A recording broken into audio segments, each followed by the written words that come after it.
much will my expenses be in Thailand every month? I don't know. It really depends.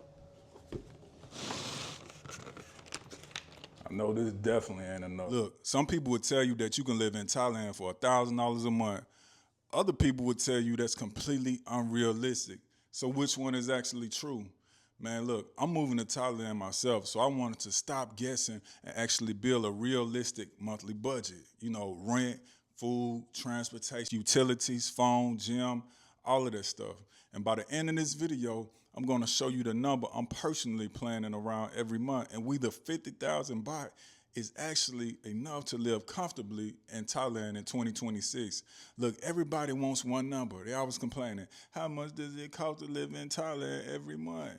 But after looking deeper into it, I realized that question is almost impossible to answer with just one number, because somebody living in a high-rise condo in the middle of Bangkok is gonna have completely different monthly budget from somebody living at a quieter lifestyle in Pattaya. So instead of giving you one magic number today, I want to build out a realistic monthly budget for Thailand in 2026 and show you where the money actually goes. And this is especially important for me because I'm trying to figure out what kind of monthly lifestyle I actually want once I arrive in Thailand. So let's really start with the biggest expense, and you know what that is: housing. This is probably where two people living in Thailand can have completely different experiences. Current 2026 numbers for Bangkok show a one-bedroom apartment averaging around 22,000 baht per month in the city center. Move outside the center and the average drops closer to 10,000 baht per month. And Pattaya is a little different. A one-bedroom in the center is averaging around 17,000 baht, while outside the center, you're looking at roughly 12,000 baht. And that immediately tells me something.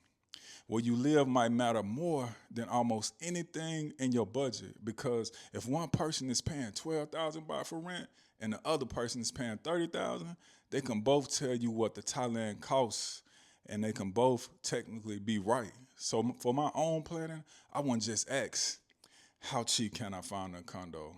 I really ask, what kind of place am I going to be actually getting, and am I going to be comfortable living in it every day? Because there's no point in saving money on rent if you're living in a place that you hate. Let's talk about some people sometimes forget when they look at condo prices. Utilities. Electricity matters in Thailand, especially if you like air conditioning. I like to be cool. And recent averages in Bangkok and Pattaya put the basic monthly utilities for a larger apartment a little over 3,000 baht, although usage can vary up and down. And that means when I'm looking at condos, I'm not just looking at rent. I'm thinking rent, I'm thinking electricity, water, internet, phone, because that's the real housing related numbers. Internet itself is relatively inexpensive compared with what a lot of Americans are used to paying. Current Bangkok pricing is around 600 baht per month for home broadband, and Pattaya is about the same. Phone service is another interesting thing. AIS currently has postpaid 5G plans starting at 399 baht per month, with more expensive plans depending on how much data you need.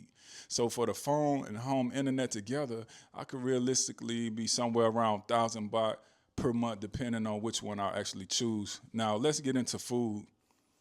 And this is where lifestyle makes a huge difference. In Bangkok, a meal at an inexpensive restaurant is currently averaging around 110 baht. In Pattaya, it's around 120 baht. But a mid-range meal for two can be around 1,200 baht. That tells you exactly why saying food is cheap in Thailand doesn't really explain anything. If you eat mostly local meals, your food budget can pretty much be reasonable, I would say. But if you're constantly eating at Western restaurants, ordering imported food, going to higher end places, or having food delivered several times a day, that monthly number can climb fast. So if I was setting a realistic food budget for myself, I probably put aside somewhere around 10,000 to 15,000 baht per month. Not because you have to spend that much, but because I don't want to create one of those unrealistic budgets where I have to eat the cheapest possible meal every single day just to make the numbers work. I want room to actually enjoy myself, you know what I mean? So the next one is transportation. And Bangkok and Pattaya are completely different here. Bangkok has the BTS, MRT, buses, taxis, Grab, and other options. Current estimates put a regular monthly transport pass around 1,200 baht Pattaya doesn't have the same rail system, so transportation is more dependent on local rides, Sangatha's motorcycles, taxis, and ride hailing. So if I'm living somewhere where I can walk to a lot of what I need, my transportation budget could stay super duper low. But if I choose a condo far away from everything because rent is cheaper, I might end up giving up some of those savings right back and putting it right back in transportation. That's something I think people should consider when comparing condos. Cheap rent doesn't always mean cheaper living. Now, here's an expense I personally think should be included: fitness and entertainment. Because when people make these Thailand budgets online, sometimes they create a budget where apparently you're never supposed to do anything. Boring. You just pay for rent, eat, and sit in your condo. And that's not realistic. A gym membership in Pattaya is averaging around 1,400 baht per month, while Bangkok is closer to 2,000 baht. Then you have movies, coffee, going somewhere on the weekend, meeting somebody for dinner, day trips, massages, whatever you enjoy doing. So I would probably give myself another 5,000 to 8,000 baht for entertainment and lifestyle. Again, you might spend less, you can spend more too, but I want a budget that actually reflects actual life. Now let's put everything together. If I chose Pattaya and kept things reasonable, maybe something like 15,000 baht for rent, around 4,000 baht for utilities, phone and internet, maybe another 12,000 baht for food, around 3,000 baht for transportation, another 6,000 baht for gym, entertainment, and random expenses, and then I still want a buffer. So that puts me somewhere around 40 to 45,000 baht per month for a reasonable lifestyle. But I personally wouldn't budget exactly to the edge. I'd rather plan for around 50,000 baht and have money left over than plan around 40,000 baht and constantly have to watch every purchase. Now, Bangkok, I would increase that, especially if you wanted a good condo in a convenient location. A realistic Bangkok budget for this lifestyle, I'm describing, could easily get into 55 to 70,000 baht range and could go up much higher depending on the condo and the lifestyle. And this is probably the biggest thing I learned putting these numbers together. Thailand doesn't really have one cost of living. It has different versions of costs of living. And there's the person living very simply, then there's the person who wants comfort but still watches their spending. Then there's the person who wants a luxury condo, Western restaurant, and nightlife several nights of the week.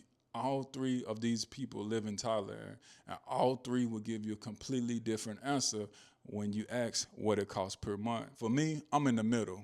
I don't need to live like I'm on vacation every day, but I'm also not moving halfway across the world just to sit around wondering about whether I spent an extra 100 baht.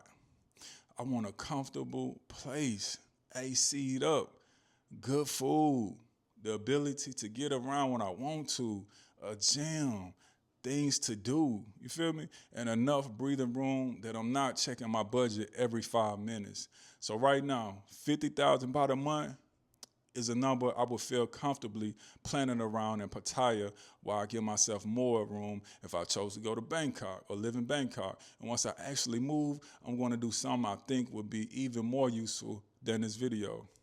I'm going to actually track what I actually spend, not estimating, not somebody else's budget, my rent, my electricity, my food, my transportation, everything. And then after my first full month, I'll come back and show you exactly what living in Thailand costs to me, because that's when we'll find out how close the budget really was. So let me ask you something. If you were moving to Thailand, would 50,000 baht per month be enough for the lifestyle you want? Or would your number be even higher? Put your monthly Thailand budget in the comments below and subscribe to Freedom Abroad, because eventually we're going to compare this planned budget with what I actually spend once I get there.